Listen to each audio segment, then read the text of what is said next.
Meet Kevin O'Connor, leading with influence. Have you ever known a physician, engineer, pharmaceutical executive, industry expert, workshop presenter, architect, or any other technical professional who was promoted to lead a team based not on their team leading abilities, but based instead on his or her own performance? Well, that's what Kevin does. He works with these professionals to help them construct and lead teams of their former peers, which is a very challenging job with some very tough critics. Yet these skills can be learned. Kevin works as a consultant, professional speaker, author, and university teacher.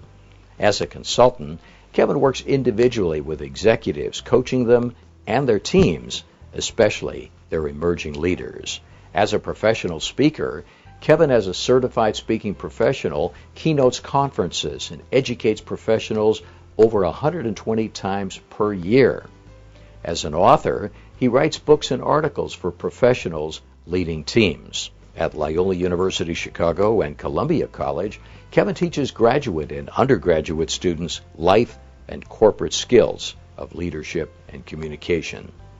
To you when you're named, when someone uses your name, especially when it's unexpected, you didn't quite know that they knew who you were.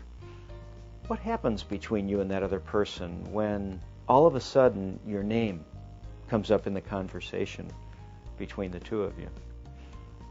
I was on an airplane once. There's about 20 or 25 of us in the cabin, and the flight attendant greeted all of us as we came on. Hello, how are you? Thank you for coming. We'll be there soon. It takes about 4 hours. All the standard flight attendant chatter that happens while we're loading the plane. And then she came to each one of us, extended her hand, and said, "My name is Ina, and you are?" And I said, "I'm Kevin." The fellow next to me said, "I'm Mr. Smith." She went through all the rest of us. She said, "Well, thank you, Kevin. Thank you, Mr. Smith. Nice to have you on board." And she went through everybody on the plane.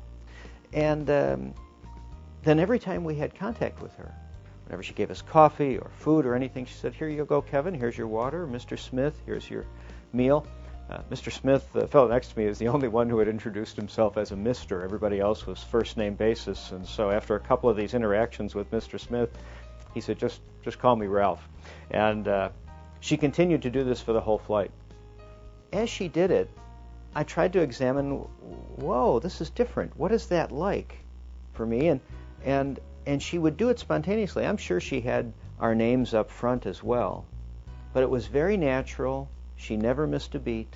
She did it with every single person.